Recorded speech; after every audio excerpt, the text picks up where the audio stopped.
Satuan Polisi Pamong Praja menertibkan puluhan pedagang kaki lima yang masih nekat berjualan di sepanjang trotoar atau badan jalan yang ada di Kota Langsa.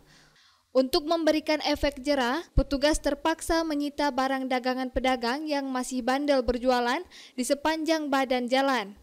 Kepala Bidang Ketertiban Umum dan Ketentraman Masyarakat, Koko Hendrawansyah mengatakan, penyitaan dilakukan akibat masih banyaknya pedagang yang masih nekat untuk berjualan di sepanjang badan jalan sehingga menyebabkan terjadinya kemacetan.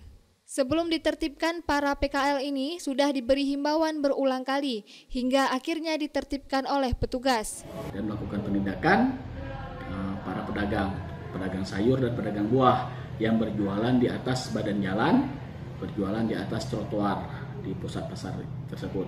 Kenapa kami melakukan penindakan? Ini menimbulkan kemacetan, itu yang pertama, sehingga akses keluar masuk kendaraan ini susah. Semrawut yang kedua, semrawut dan ini mengganggu estetika dan keindahan Kota Langsa.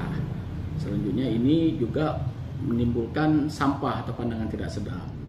Dari Langsa, Seri Novita melaporkan untuk Puja TV Aceh.